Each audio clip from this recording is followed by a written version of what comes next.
vous présenter bien officiellement au salaire au Tio Maposa va Congolais un peu. Dans mon salaire au copain moi sur le au collège moi sur le au collège mon salaire sur ma poche ma maman et à Golo. Dans mon salaire au collège au collège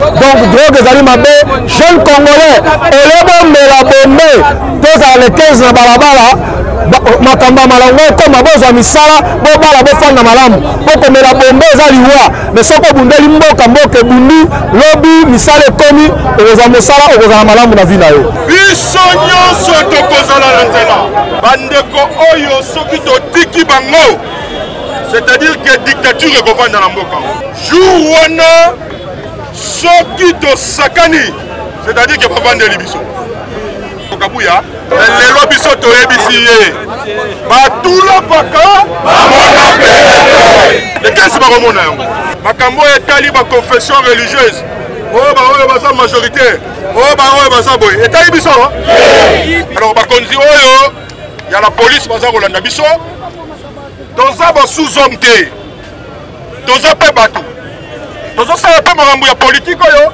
na ndenge mibeko ya mboka elobi ezala teke bato mosusu bazali bango nde bato mosusu baza basous-homme tokotikala kondima likambo wana toyebi ete temple ya tribalisme sikoyo ezali na idps toza na moment moko oyo ezali ya difficile mpona histoire politique ya mboka na biso parce que ezali période oyo il faut tobongisa makambo oyo etali seni to makambo oyo esali baélection pour que na 2023 élection ya solo esalama na mboka mais tobe marche ya mbala oyo eza marche ya libération parce qu'il faut te faire comprendre na bandeko ya UDPS na Chilombo ete Congo ezali héritage na bango moko te Congo ezali héritage ya bakongolais nyonso bakoki kokontinue kozoba peuple boye te oyebi makambo toza koloba soki bayokaki mongongo ya lamuka depuis mars 2019 mais makambo nyonso eza kosila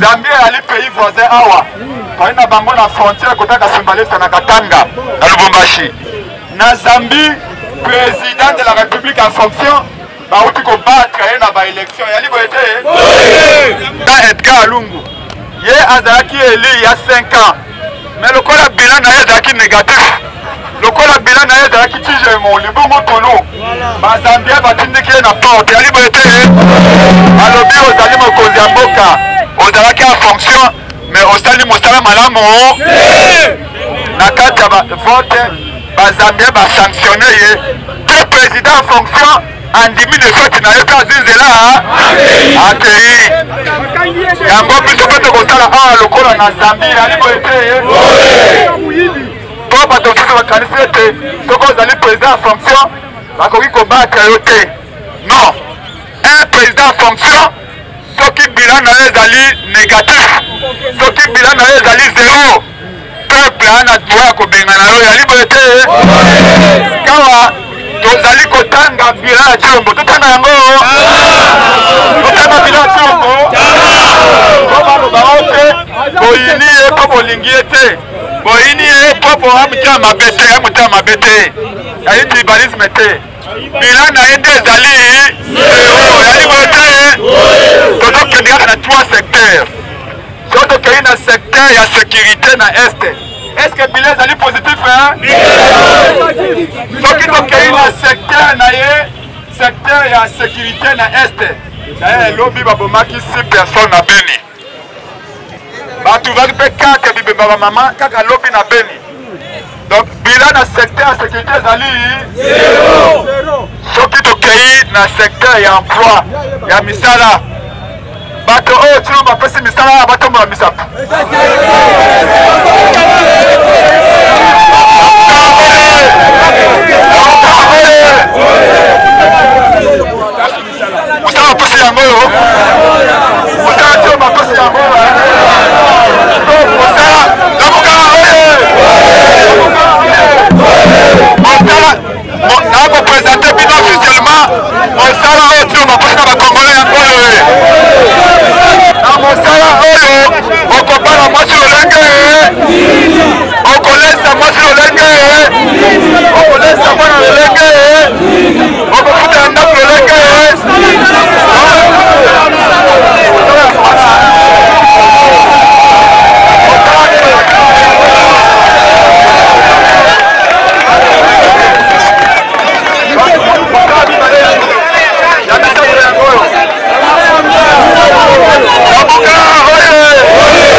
l'économie en Boka.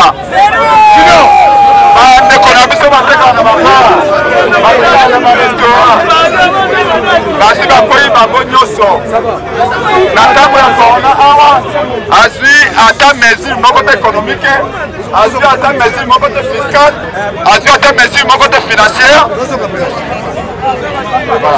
Donc azwi ata mesure moko te fiscale mpona kopesa misala yango tolobi boye biso bana ya Congo na 2023 esengeli changement eyali boye te ezali boye te tozali bana ya mboka lamuka oye tozali bana ya mboka moko eyali boye te awa tozali koloba d'une manière objective eyali boye te ezali koyina Félix te ezali kotiola ye te likambo ya inde bilan na ye ezali négatif eyali boye te donc na 2023 peuple akolakisa ye porte eyali boye te maintenant lokola ayebi ete bilan ezali négatif lokola ayebi ete aéchoué azali kosala ana deux stratégies bokanga malamu deux stratégies ya Félix eyali boye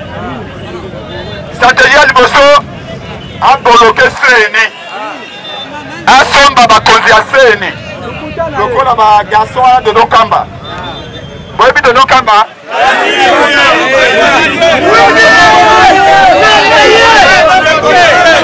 namuka oye Félix ana deux stratégies ayebi ete aéchoué ayebi ete asala mosala moko te mpona bakongole ayebi ete bakongole baya na nkanda ayebi ete bakongole baya na nzala ayebi ete bakongole baya na chômage ayebi ete bakongole baya na insécurité alors alobi ete bakongole oyo boye soki nakei na bango na baélection bakosanctionne ngai donc mpona ye eloko ya liboso ezali 1 aluka glissement mapolomi masalama te eske bokondima yango alors mpona kozwa glissement ayebisi citoyen mboso abina papa wana mobutiste wana mboso wana parlement alobi bo awa ndenge eza boye ifo butike makambo awa CENI banganga nzambe bayokana te to gagner ta comme ça tokoma ntina 2022 epuis aloba ngo voilà moyen kosala enrôlement eyali te moyen ya kosala identification ya baélecteur eyali te moyen ya kopesa bacarte d'électeur population eyali te mpo toyali ebele donc tovanda tosolola tozwa glissement te ya 2 ans tozala transition est ce que bondima yango bondima transition donc biso na mokonzi ya mboka Martin Fayulu na Adolphe Mozito prince peke mpe bamosusu tolobi makambo ya glissement ezali makambo ya transition ezali soki élection ekozala te Félix mpe akozala soki élection ezali te Félix mpe akozala exactement nde ozalaka na Kabila. S'il n'y a pas d'élection, il n'y aura pas de Kabila. Ndenge mpe tolobi lelo soki bapolima te soki mopeto kotia yali boye te ya mibale deuxième stratégie na ye ezali alobi mais façon na bebisi mboka tala Kisasa salite tala Kisasa mbindo tala Kisasa molili balobi oyo changement me toke na baveni na biso bana na biso bakendaka na kelasi na putu balingi basala révision ya matière mwinda eyali te misala eyali te mai eyali te kuluna partout Moi, misala ya mike, maman na biso ba ko sana informel, ba ko yana policier, ko fusa bango ba taxe mikolo na ba wenze. Ba taxe ngo parce que kenda ka to éviter. Ba insalubrité, ba collecter ba taxe pas ba ta cabine, ba taxe ngo, ba na fait ko longola salité te. Na intérieur ya mboka ndeko so ke na Équateur. Beaucoup de bana matama oyo ko na circulanzala. Okay na Mbujimayi, beaucoup de bana matama vimbe comme rouge, likolo ya famine. Fonds alimentaire mondial, Yaoni, il a bien été plus de 10 millions d'enfants au Congo. Maboumou Vimbi Bango Likolo Yansala. Ils sont en Équateur, ils sont en Kassa oriental, Kassa occidental, ils sont en Kivu, ils sont en Tanganyika Kuna, Bana Maboumou comme rouge. Likolo va vert pour Bakoli à Malamouté. Ok, il y a un intérieur Mobimba. Sauf que ça c'est un Anzaraboé. Ça c'est une pauvreté, il y a un intérieur en Boka. Le Congo n'est pas dirigé. Faut que la naki jamais Kaboul.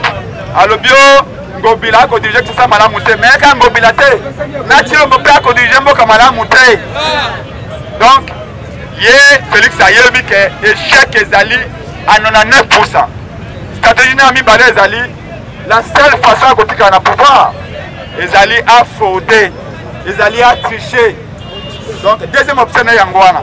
Alors pour nous frauder, Yango alingi atia moninga na ye kadima na seni. Bokondima bokondima kadima.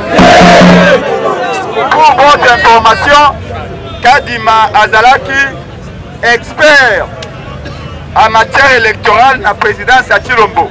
Kobanda 2019 et 2020. Na cadre d'exécution accord cadre Addis Abeba na volet électoral na Yango. Donc Kadima Félix engagé à la présidence. Le corps expert en matière électorale. Bon, moto oyo ba engagé par Chilombo na 2019 et 2020. Moto oyo ba fouté par Chilombo. Moto wana à cause de la présidence CNI. Donc Chilombo Kadima na Malonda bazalika kalolenge moko. Lolenge toboyaka Malonda pour être azaki pende ya Kabila. Lolenge pe toboy Kadima pour être azali boninga à Félix ali boyete.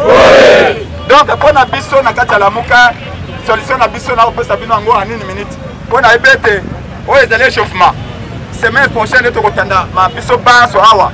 Na kanisi to kozala bobo ya ebele tikuna pour boyoka le vrai message.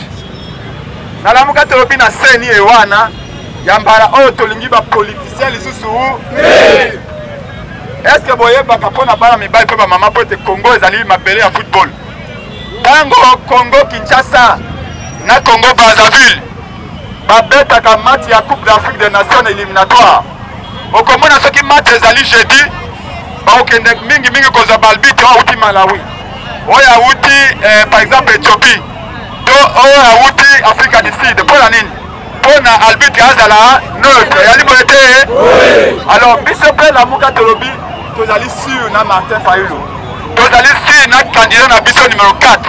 Toyebe te peuple oya votaki na 2018 a kufite yali boyete. Peuple oya pesa ki chasse na la muka na 2018 azali toujours vivant.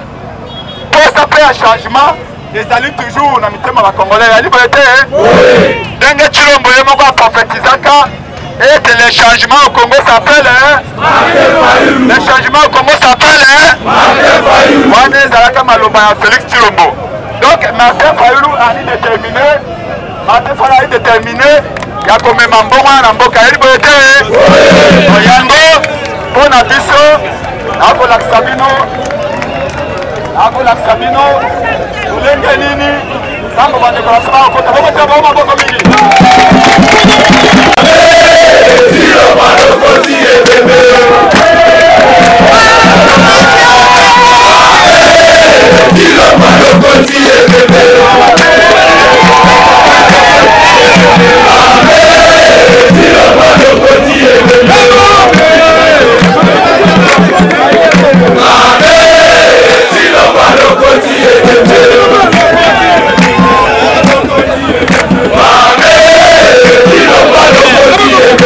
Yeah.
mokonza Congo nani mokonza Congo lamuka tokobanga to tokobangisa nalobaki na bino lokola descendant lumba ete oyo ezali échauffement yali boye te alobaki na bino ete toza koprépare topesa réponse fracassante na UDPS yali boye te ndenge nauti koloba na bino na baye oyo Augustin Kabuya alobaki alobi ya Fayulu asila na ye bana ya lamuka basila na bango le 15 moto akobima na nzela ya lite eske ezali ya solo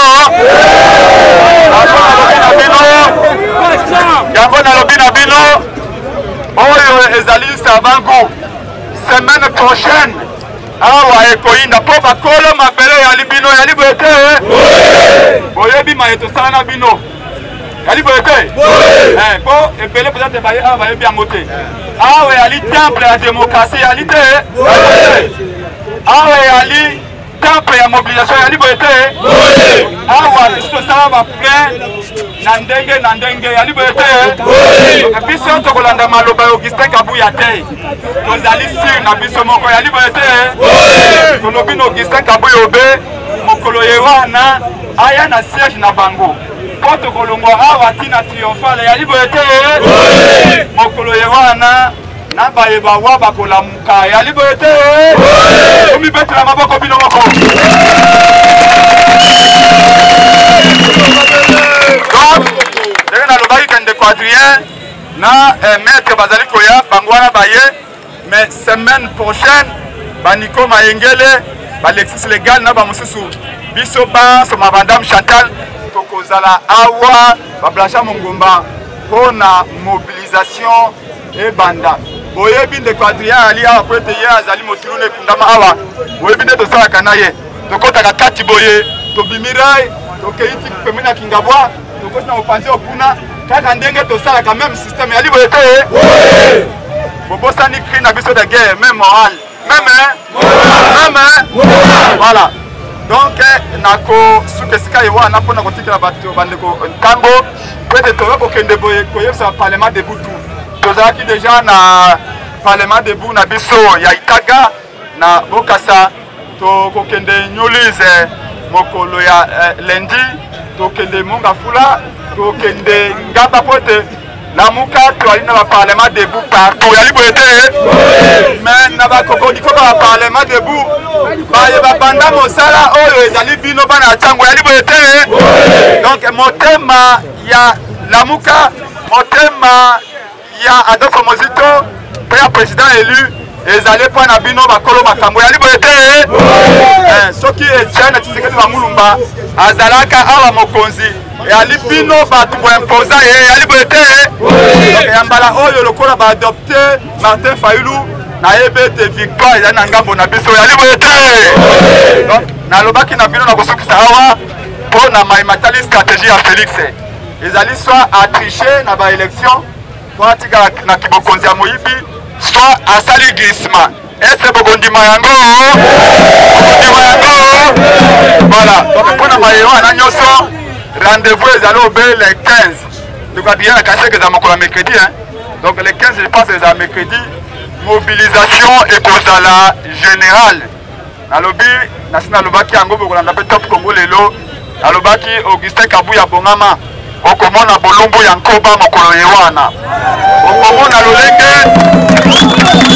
okomona lamuka oye okomona lolenge mvula ekobeta na katikati elanga yali boye te po ete mobilisation na Congo ezali Martin Fayulu yali boye te na boyeba ete marche ye wana ezali kaka na Kisasa te yali dans toutes les provinces bobosana te tokomarche mpona koloba toza koexige CENI et la dépolitiser tolingi lisusu te bapolitisien baza na kati ya CENI mpo na mobeko oyo citoyen Mbosho asali bapesi Félix 4 délégué na CENI bapesi Kabila 2 délégué mpo bakende kosala mosala mpo bafraude lisusu bokondima yango voilà donc wana nde message na biso napesi bino merci mingi sengeli napesa maloba na mwana mabele Adrien Malinga pena maître awa peut être bango va continuer mais les véritables rendez-vous le président élu alobaki na ngai pa alobaki na biso sabino véritable rendez-vous ya ba communicateur nyos toloba na biso na bino nyonso bana ya lamuka et ali mposo na likoya tokotanda bobanda komobiliza parti ya lelo semaine oyo ezali koya bino lokwa bozali bakolo makambo biso sukisaka ekobe epa na bino tokobanda na yolo tokobanda na ngaba tokobanda nyulize na kingabwa partout mais tosukisa kobe na ntango po ete bakolo basolo yali bino yali bo ete napesi bamama baye awa merci mingi apres papa merci ote na pe atwana ntango Lamouka ne tombera jamais. Lamouka ne tombera jamais. Nani Mokonza Congo. Nani Mokonza Congo. Nani président élu. Tope sae mbote na kobetele maboko sika zanya zola na weso. Nalingi siko to sala fin to sala ka aigle. Fayulu aigle.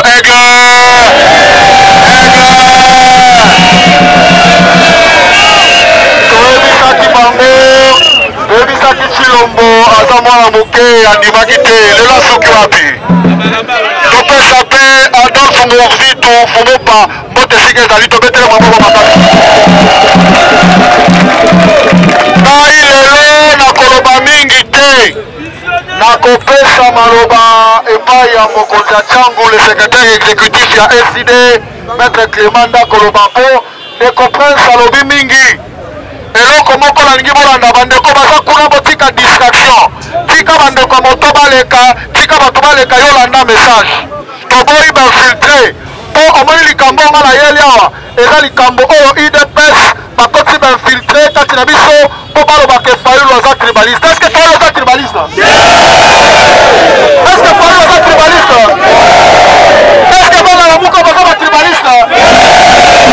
Est-ce que na Congo mutu aleki Chilombolaki tribalisme azali?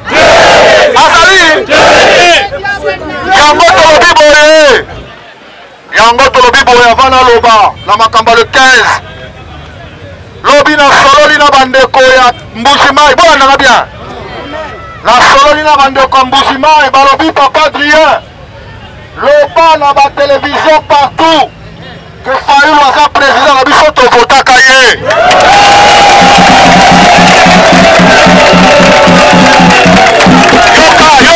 Yoka ndeko alobi na ngai azali président na biso ya Kasai Équateur partout biso bana Kasai tovota ye lelo tozolela tozomona kimona misu po aza na bokonzi te bozolandanga alobaki na ngai toyemba nzembo bayebelinga nzembo moko nalingi toyemba nzembo wana babi na ngai boyembaka banzembo wana baparlement debu na mino mais sikoyo nalingi boyemba ngo mpo mokili mobimba yoka balobi bayembi Martin Fayulu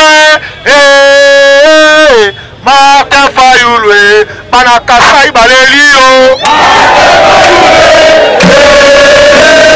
Martin Fayulu bana Kasai baleli yo Martin Fayulu bana Kasai baleli yo bana Kasai baleli yo bana Kasai baleli yo bana Mbushimai baleli yo bana Kananga baleli yo bana Chikapa baleli yo Martin Fayulu Martin Fayulu bana Kasai baleli yo Martin Fayulu bana Kasai baleli yo bana Kasai baleli yo bana Mbushimai baleli yo bana Kananga baleli yo bana Chikapa baleli yo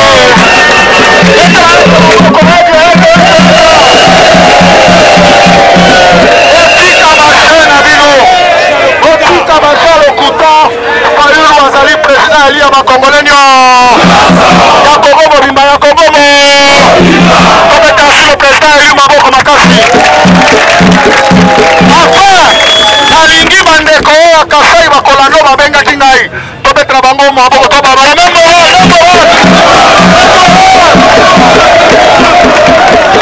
commission tolobi boye toloba trop aigle amonaka mosika alobaki déjà partir en mars 2019 tosala bareforme bato bandimi ete babe akoluka mosala lelo bato nyonso bakomi koyemba nzembo ya réforme me na kosala réforme cilombo lokola sala nomaki moto oyo akoprogramme baresultat définitif na cour constitutionnel alingi sikoyo anome moto akopiblie baresultat provisoire na seni tondimango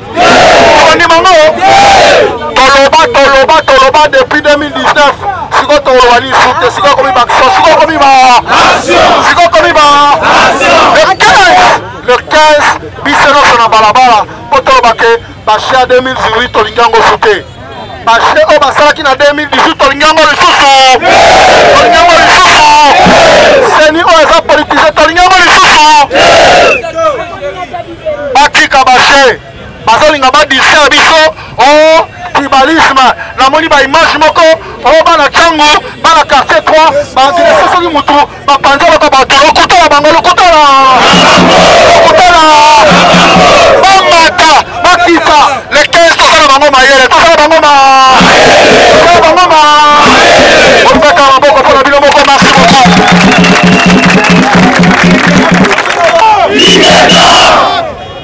La mouka ne tombera pas. Martin Fayulu.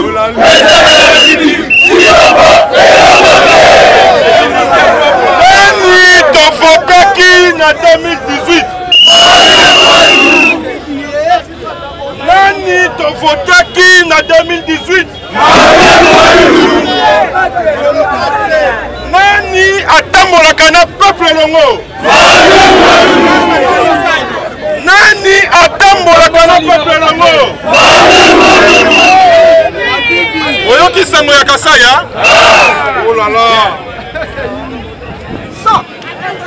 Atula paka bamona pe. Alobi nini?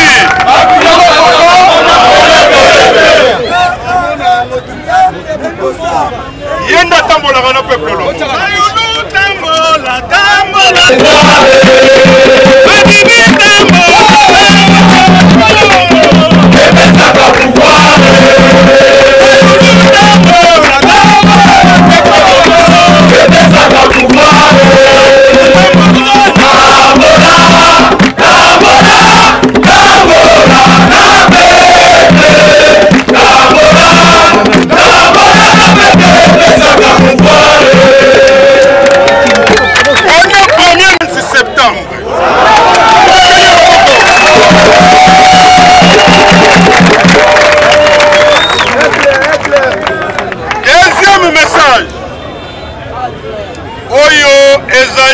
Mabele ya Lumumba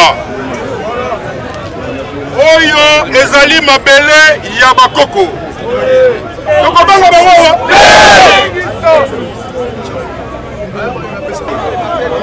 est-ce que tokobanga bango mabele ya bakoko Fayulu alobi tokobanga eloko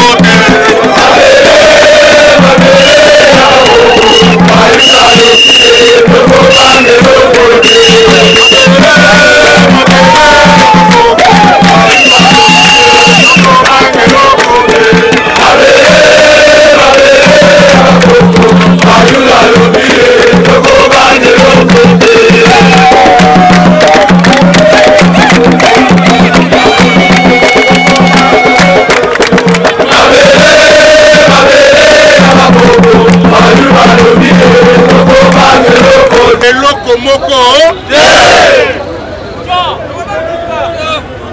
tina nini peuple alobi akobanga te oyebi ke lamuka azosenga eloko moko alobi tosala bareforme consensuelle tosala bareforme ya boyokani tobongisa pour que baélection ya 2023 ezala malamu bandeko na biso ya union balingi te posala bango ezali ke bayiba lisusu pouvoir ya peuple na 2023. Est-ce que tokondima yango? Lokola tolobi tokondima yango te. Bandeko nyonso tosengi na bana ya Lamuka nyonso. Maman, papa, elenge, biso nyonso tokozala na nzela. Oyoki ka balamu? Oyo ezali mobilisation tobandi, tokosede ba distraction ya pamba wana te. Wana nyonso ezali balukela biso ba problème. Alors bavanda baluka banzela mosusu bakende. Biso toye tozala manifestation citoyenne. Parce que la constitution est pas si biso droit. Et lobby, ceux qui battent moquer, balingi baso peuple en otage, il faut te télémer la bombe. Alors, pendant les lots, mobilisation est lancée na Django Mobimba, na Kisasa Mobimba, dans la République démocratique du Congo Mobimba. Tokotambola tina bawenze. Et si quand on est dans le quartier, c'est la mobilisation. Parce que bandeko oyo soki totiki bango, c'est-à-dire que dictature est gouverne dans la mboka. Est-ce que biso tokondima yango? Oyoki ndeko Prince, oyoki ndeko Adrien, Aigle si alobaki. Mwana mboka musutu asalobaki etikali responsabilité na yo etikali responsabilité na biso jour wana soki tosakani c'est-à-dire que bavandeli biso nana kolinga bavandela yawa nana kolinga bavandela ye peuple nde mokonzi oye te alors tokolakisa bango ke biso nde toganyaki élection mukolo wana sande kozala te mutu akotambola na nzela kaka mutuke kozala te po population nyonso ya Congo tokozala na balabala. Alors tobeteli aigle maboko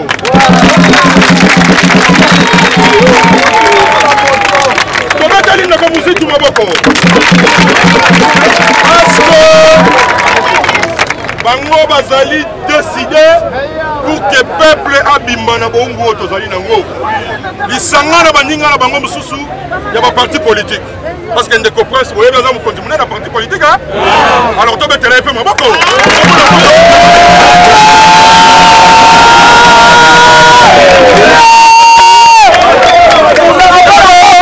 botala ba kilomètre on a intérêt à Congo. Est-ce que tu es betela maboko to sali mabe topesa esengo na oyo biso tosalaki na 2018 ezali ke bango basi balobi makambo ya ndeko Kabuya nga nazongela yango mingi te mpo ye alobaka terme distraction ye alobaka distraction alobaka vaste blague lelo biso toyebisi ye batulopaka bamona pele ekesi bakomona yango biso tosalaka makambo nyonso na respect ya mibeko ya mboka me mutu te asakana mpe na peuple congolais po peuple congolais nde aza souverain eza boko te yango nayebisi bamama badirigant nyonso ya baparti politike ya Lamuka basectionnaire bachef de cellule mobilisation générale bato balekana na baradio balekana na baradio bato basalaka na base basala na base biso bato totambolaka partout totambola mais stratégie tokosala yango mwasa botaka na miso bato te eza bongo te so tolobi awa oyebike bato mosusu bakoyoka tunaka ndenge nini osalama mais toyebisi bango seulement les 15 bakomona oyo bakomona pa ya peuple asengi kaka eloko moko tosala réforme ya solo mutu ayiba baélection te tolingi tokende na élection moto a gagné. Oya poli a félicité Mouninga. Est-ce que ça m'a bien? Est-ce que Mouto a gagné l'élection avant ma réélection? Mouto a gagné l'élection avant ma élection? Et puis, na makambo yo nyoso. Na makambo yo nyoso ndenge zali koleka. Tokoyi kotika yango bongo te. Makambo etali ba confession religieuse. Oh ba oyo baza majorité. Oh ba oyo baza boy. Etali biso. To prévenir ki bango déjà.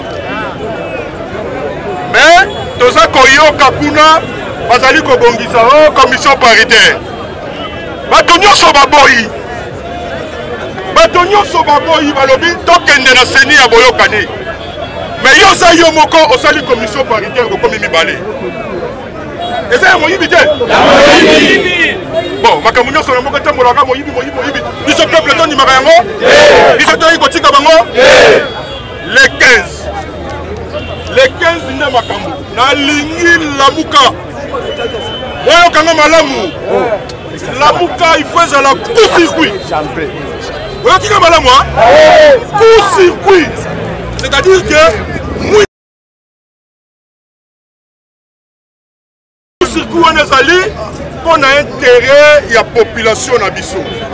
Yango wana toko continuer ko senga mobilisation to baisser yango te. Toko tambola ta na babis. Toko te yango. Poza makambo mboka. Est-ce que ça m'a bien? Merci beaucoup ba papa. Merci beaucoup ba maman. Merci beaucoup Bilenge. Na mobilisation to sali le na tongo. Pe to continuer yango. Ndenge ndeko lobi atamboli. Biso pe lundi na tongo. Na tongo 6h déjà to dimaki. Parce que tolingi to sala musala oyo na lisanga. To se soutenir pour que lobby peuple azwa le kumu na nzela ba élection ya solo. Merci beaucoup. Que bapanzi mutuka ya moto batali de pesa montaki je. Biso to sakili kambonate na simanango. Bakangaki baninga na biso bazaki kosola après antenne donc kopanzana. Bakanga mo bazaki ozo ba débat na bango. Ba séquestrer bango na dépôt wana ya makala. Ba séquestrer bango na dépôt wana ya makala. Tango bato za distre ba pesi bana maboko la police. Sikoyo banda bakendaki na ndeko na biso to na ndeko Bongo Eli. On a fait bino kombolo bindeko. Mosusu yeyo banda mokolo wana akomona na te. Ndeko Charles. Yepe place bataina ezate. Bamemaki bango na jeep ya Jemi Badara. Il faut Jemi Badara à la biso esika nyonso oyo bamema ndeko na biso. Maloba nazaki na ngolo bango na polisi. Tokolemba te. Boyete. Ouais. Pona Congo tokolemba te. Nazaki message déjà lobby na butu. Je pense que c'est la responsabilité na biso. Na kosala nyonso po bandeko wana bamonana. Boyete? Na kosala nyonso. Mais na sengi na bandeko osale opesanga pena bakombo na bango na papier.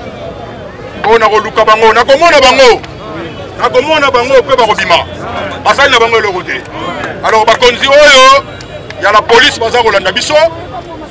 Toza ba sous-homme te. Toza pe bato. Toza sala pe makambo ya politique oyo na ndenge mibeko ya mboka elobi. Ezala teke bato mususu bazali bangonde, bato mususu baza ba sous-homme. Tokotika la kondima likambo wana ha? Biso ndenge toyaka awa. Toyaka kofinga bato? Toyaka kobuka biloko bato? Bato babuka toyebi bango te toyebi bango te. Bato bafinga na butu moi toyebi bango te toyebi bango te. Batika biso tosala musala pour intérêt ya république. Batika ko intimider population na ba arrestation ya lokuta. Bakomonana pe bakotika bango. Voilà message na ko pesa bino. Merci. Ba soto mona kibilili ewana. Oyo tata moko alangwe masanga na mamutukana ya moke. Soka utaki na nganda soka utaki komela bombe na éviter. Après babundi bitumba balingi bapakola bino mafuta yango na monoko ondima yango na tire attention na bino mingi ke bazali kopiéger biso même bacaméra mosusu ke ya awa fosala attention na bango mingi bokinga bazali koya batikelo micro yo lobi likambo bakende yango kuna balobi bazali tribaliste yali boye te bosala angele toyebi ete temple ya tribalisme sikoyo ezali na idps yali boye te biso awa soki oye okuta bangala bayali awa okuta batetela bayali awa baluba bayali awa baswahili bayali awa bayansi bayali awa bakongo bayali awa bikolo nyonso batribi nyonso sauf banyamulenge nde bayali awa te donc soki baye na bamikro na bango bosala angele bokinga malamu okomona media ligne ye olobaka likambo ya tribalisme boye yo ntango okoloba yango na ndenge ya malamu bango balo yango mabe alors bosala attention na baparlement na biso baso bopase message président élu Martin Fayulu azalaki na papa Etienne Tshisekedi wa Mulumba le véritable héritier Etienne Tshisekedi wa Mulumba ezali président Fayulu yali boye te na makambo etali idéologie moto alande Etienne Tshisekedi wa Mulumba eyali mokonzi ya mboka Martin Fayulu yali boye te Félix ali mwana na ye na mosunyi kasi mwana na ye na idéologie na constance ezali Martin Fayulu yali boye te donc botombe na piège wana te soko omoni ndeko na ye mongala akoyi awa lokota ye epesa ye mai yali boye te ndeko na ye moluba akoyi awa lokota ye epesa ye mai yali boye te oyo aye motetela akoyi awa lokota ye epesa ye mai yali boye te oyo aye moswahili akoyi awa lokota ye epesa ye mai yali boye te biso na lamuka tribalisme ezali bosala attention ndeko avocat na biso atitre ya lamuka azali awa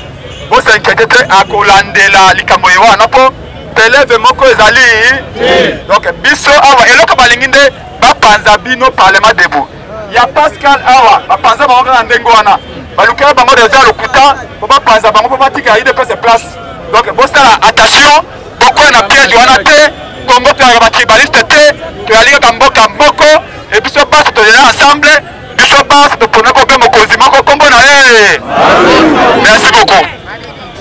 Bon, objectif Moko, c'est la mobilisation générale qui est lancée par Président Yalamuka parce que Oyebi, depuis que Tosala qui braquage électoral en 2018, situation Yamboka Eza Kakanako Beba. Alors, Tosala moment Moko Ezali difficile. Pour la histoire politique ya mboka na biso parce que ezali période oyo il faut tobongisa makambo oyo etali seni to makambo esali ba élection pour que na 2023 élection ya solo esalama na mboka mais tomoni bandeko na biso ya union sacrée balingi basala makambo na ndenge ya malamu te balingi basala forcing pour que ba imposer na peuple congolais résultat oyo bango balingi yango biso tolobi boye lokola mibeko ya mboka epesi biso ndingisa lokola constitution ya république epesi biso makoki le 15 septembre mama papa elenge biso bonso tokozala na nzela po tosenga ke makambo oyo etali seni tosala réforme oyo ya boyokani pour que lobby tosala élection oyo ya malamu. Donc motivation na biso ezali seulement la mobilisation générale du peuple congolais parce que oyebi ke mboka ekobonga nde na nzela ya politique ekobonga na nzela ya association te soki lobby tozwi bakambi ya malamu na nzela ya baélection ya malamu mboka ekokende liboso tala na ndenge élection ezali kosala mabe ndenge mboka ezali nde kokufa mpe kobeba na biso bana ya lamuka tolobi tokotika mboka ekufa boye te voilà pourquoi tozali komobiliser population na biso tokotambola partout parce que soki tolingi tozala na élection ya malamu il faut tozala na seni ya malamu or bandeko ya biso balingi baganye nde élection ne mikuta esalami te wana peuple congolais akondima yango te mpe biso tokondima yango te voilà peuple congolais nde assuré opinion nationale et internationale que Marc Chambalo et ça marche il y a libération parce qu'il faut te faire comprendre na bande kwa UDPS na Chilombo ete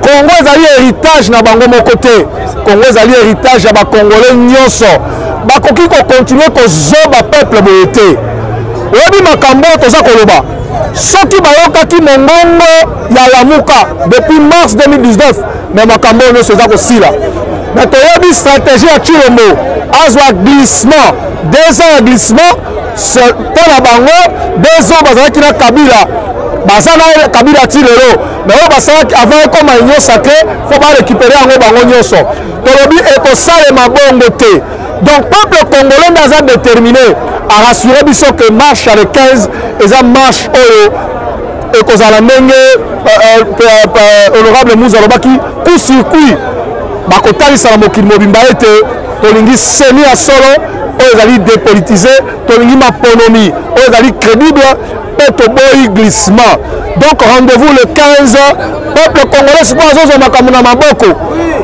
le peuple atalaki alors omona neti bakosala maseki ye moko peuple sikoyo arécupéré makambo na maboko pour mettre fin na comédie na théâtre ya UDPS na union salité jeunesse na biso tokobunda mpo jeunesse lobokoma malonga donc drogue ezali mabe jeune congolais olebombela bombe tozala le 15 na balabala makambo ya malonga ekoma bozwa misala bobala bofanda malamu mpo komela bombe eza liwa mais soki obundeli mboka mboka ebundi lobi misala ekomi okozwa mosala okozala malamu na vi na yo merci beaucoup